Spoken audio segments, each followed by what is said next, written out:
I want to talk about for a moment the power of silence, doing things silently. You know, Ecclesiastes chapter 3 teaches us that there is a what?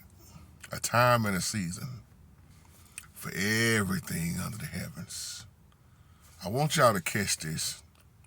Some of y'all already know this, but then some of y'all spend way too much energy trying to prove your point, trying to get back at folks. But let me tell you something. Have you ever cut somebody off silently? I'm asking you a question. Have you ever cut somebody off silently and it made them people even more mad because you did it silently? Excuse me. I love when Ecclesiastes chapter 3 tells us that there is a time to talk and then there's a time to remain silent. See, you know how you are, just like I know how I am. You can avoid a whole lot of conflict and confusion and stop letting people get you mad if you just cut them off silently. Did you know sometimes silence is a weapon? Just like I tell y'all, prayer is a weapon. When you remain silent, sometimes the enemy they get 5 times madder because they can't figure out no other kind of way how to get at you because you silent. There are a lot of relationships where people are just getting into it left and right with each other. But when you cut somebody off silently, look at what that does to them. And then some people, y'all remember that old video I did when I said some people try to come back in your life later on? And they ask you this question, man, why you been so silent? What happened? Why you never try to reach out to a brother again? Why you didn't try to reach out to a sister again? And you simply told them I cut you off silently. While you was making all the noise, I just moved on in silence.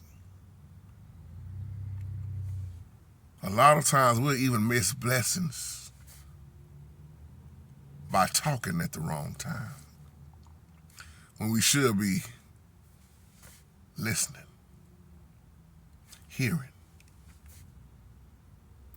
But when you cut people off in the silent, you talking about being able to sleep at night.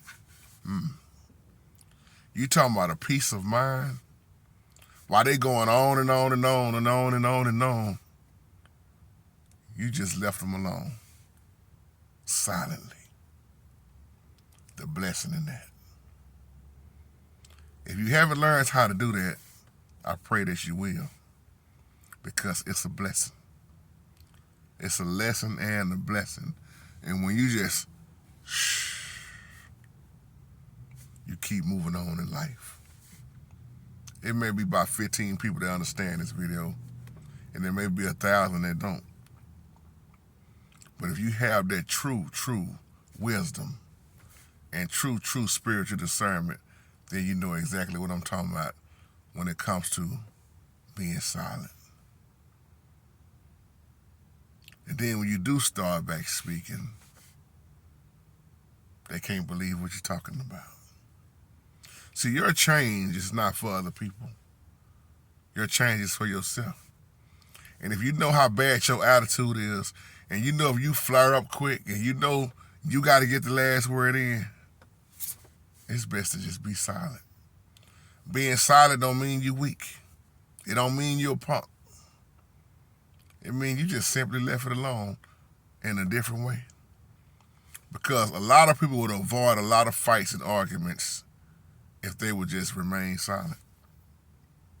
That's my other little word for today. Silence is the key. Silence is a weapon. Silence is a blessing.